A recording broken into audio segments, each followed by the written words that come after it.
Salutations to the Truth Core, whoever or wherever you may be on the planet. The planet, by the way, is an anamorph. ANAMORPH. Go look it up.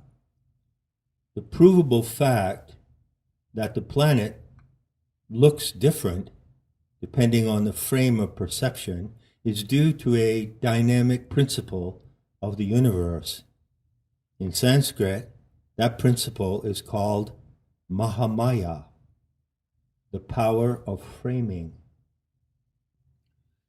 Now, today I'm coming at you with a little riff titled, Myth is Racist, and so am I. Generally, of course, due to the dementia of humanity in the year 2020, the stage of dementia that humanity has reached, it is universally bad to be a racist. So the term is rarely used except as a condemnation. But I am living refutation of that slander. I can show you a case for racism in the positive sense that is totally irrefutable. So I would start out with a little syllogism. Mythology is racist. John is a mythologist. Therefore, John is racist. Needless to say, to back up that syllogism, I have to explain how mythology is racist. Well, that explanation is going to be short and sweet, I can guarantee you that. It is an irrefutable fact that no myth or mythic narrative has come into the world except through a particular or specific race. So the origin of all myths is racial. You cannot find any myth that is not racial, that does not come from a particular people of a particular time and culture, and that authors of the myth, if you'd like to call them that, have a specific racial identity which cannot be denied. For instance, it would be ridiculous to claim that the mythology of the Japanese people is in some way universal or irrespective of race. It would be ridiculous to claim that race is irrelevant to the mythology of the Japanese people or any people. Why so? Because the racial narratives that exist in the world come from specific racial groups. So mythology is racist. Now, to develop this little riff to its spectacular conclusion, I propose an exercise in visualization. Suppose you're standing with me and I invite you into the mythologist's study. So picture it as quite a large room. In some respects, it would have to be a warehouse. And as you enter the room, you see around three sides, right, left, and the wall opposite, you see many books. And then you also see cases and drawers which contain artifacts, articles, paintings, sculptures, amulets. And all of these are evidence of mythology. So, of course, I don't have objects like that actually in my studio, but I do have the books. So suppose you're in the studio with me, and I bring you up to a large table in the middle of the room. And on this table, I've set out 42 files. 40 of these files, let's say 5 times 8, are arranged in 5 rows with 8 files in each row. And I've also set out on the table a 12-volume set of books, which are standard reference books for those who work in my genre, which is creative mythology. And the title of this 12-volume set is The Mythology of All Races. Now, as we approach the table and look down, I point out to you that each one of the files in the 5 rows, making 40 total, has a title on it. And the title refers to a race or a race and culture combined, because certain cultures are unique to their race, to the race that produced them. So, for instance, the Aztec culture is unique to the racial and ethnic group that produced it. So we're standing there looking over this material, and I have the great pleasure to tell you something that I discovered. I call it my greatest discovery in comparative mythology. It took many years to make this discovery, decades, beginning with my first encounter with mythology at the age of 10. And so I can tell you with great pleasure what I have discovered that may be of benefit to you, or at the very least, it may be entertaining.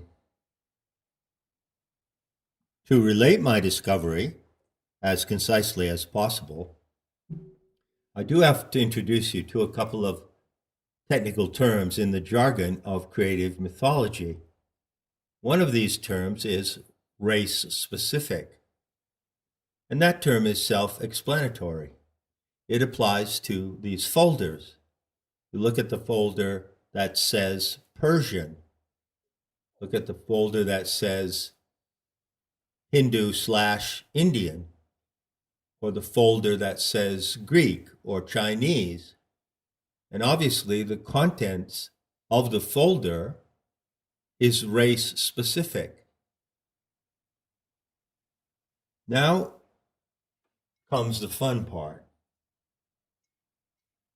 I want you to consider the word origin. The material in each of these dossiers has a specific origin, which again is racial, cultural, and associated with a particular place. Japanese mythology comes from that race, and it comes from the islands of Japan, which they inhabit. The same is true of every single dossier. So in the first place, origin refers to what you may call the authorship of the myths, of the mythic narratives. Next, consider the term origin myth. The origin myth is a class or category that is common to all these mythic narratives. In the total range of these narratives, you'll find that each example contains an origin myth. The origin myth describes the origin of the human species. Or does it? Hold on to that question for a moment. What, in fact, do these examples of origin myths really show? Well, in the first place, every origin myth is race-specific due to its source in a certain ethnic group, speaking a certain language, and located in a certain place on the earth. That's clear. That's irrefutable. Then when you look into the narrative of the origin myths of each of these particular cases, you find that the origin myth also is race-specific. That assertion is a conclusion that one draws after having made the total survey of the total inventory of world mythology. So it's a judgment call, it's a professional call, but I invite anyone to challenge me on the accuracy of that statement. For example, the myth of the Persian people that originates with their racial group describes the origin of the Persian people. The origin myth is race-specific. The mythology of the Chinese, of the Slavic peoples, or of, say, the Greeks, the Etruscans, the Egyptians, and so on through all of the categories of the 42, maybe, describe the origins of the race that produced the myth. So you find that the origin myths are race-specific. Can you see that? It doesn't matter how far you look, and it doesn't matter what the differences in culture are. For instance, the Mayan origin myth, which is found in the Popol Vuh, describes the origin of the Mayan peoples. The Persian origin myth, found in the Avestas, describes the origin of the Persian peoples. The Nordic myth, found in the languages of Old Norse and the Icelandic Eddas and the Kalevala of Finland, that is to say Scandinavian myth, describes the origin of the various Scandinavian peoples. And in some cases, not all, you find that the mythic narrative gives a name to the, quote, first people, or the first human being. For instance, in Persian myth, it's Gayomart. And in Nordic myth, it's Ymir. Doesn't happen in all cases, but some of the dossiers contain evidence which names or gives a name to the first people. But in all these cases, the first people are the people who produced the myth.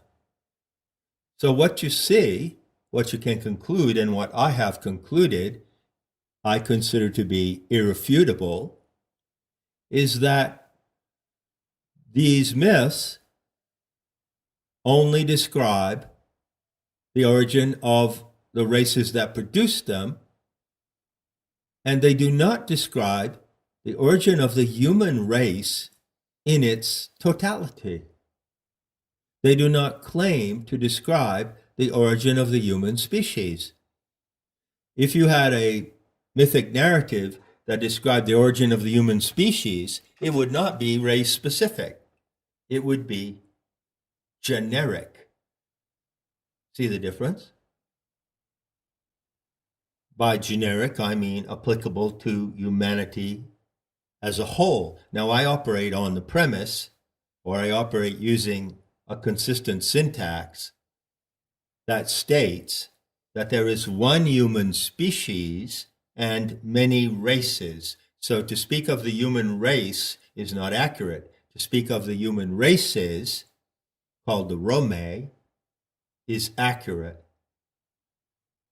So we're standing in front of the table and I'm waving my hand over all these files and I'm saying, you know, it's pretty interesting what I discovered after many years. The observation, it's just an observation that I was able to make by immersing myself in this genre for so long.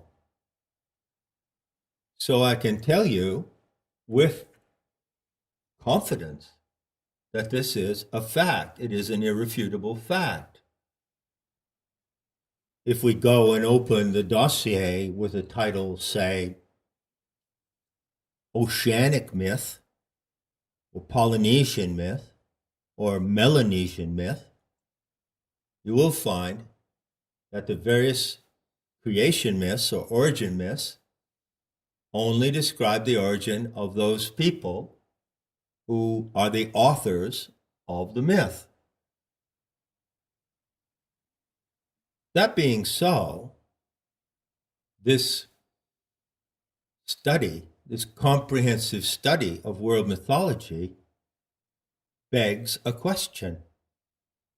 How come there is not any race-specific myth that describes a generic scenario of the creation of the human species, or to be more exact, the human genome? How come? Now, believe me, my friends, if you can ask that question and know what you're asking, you stand at the very summit of the genre of creative mythology.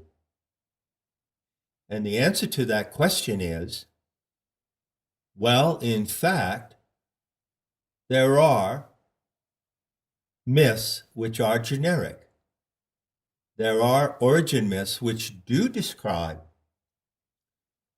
the origin, the source, the creation, if you will, of the entire human species, not just of the race who produced the myth.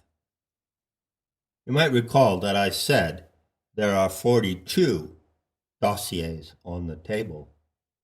So as you stand there and look down at it, you see the 40 of them in those 5 rows of 8. And then I have set aside, above and apart from all the others, 2 other dossiers.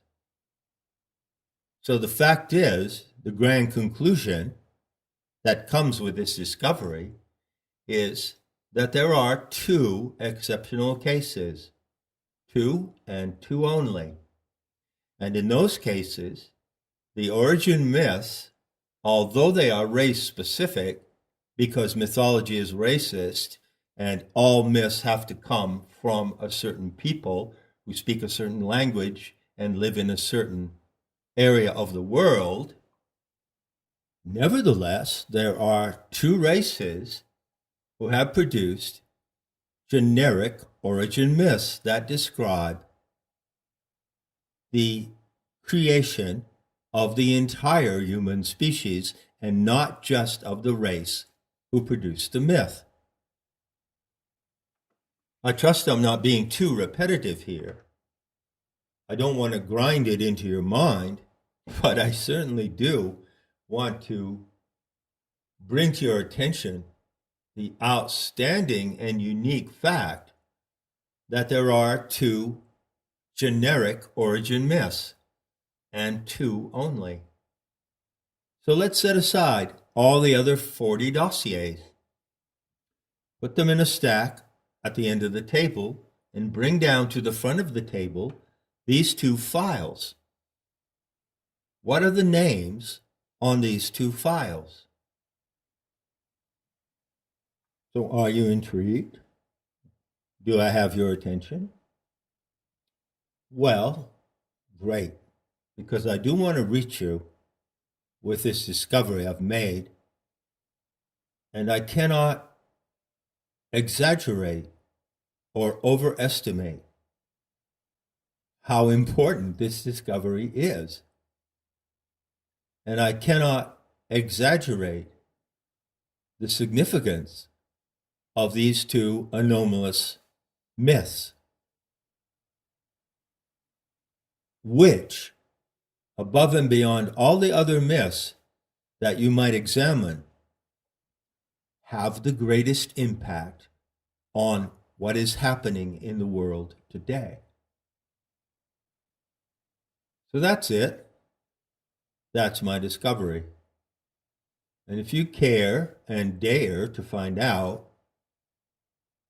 what are the titles on those 2 files, well, how about this? You just hang on to your jammies until the next little rift. And in that talk, I will explicitly describe and name these 2 myths, and we together will look into the unique content that they contain, and by extension, we'll look at their unique significance, and indeed the unique power that these 2 myths exert upon the world today So that's coming in the next talk to follow up this one. Enough said, and I'll be seeing you in the beauty to come.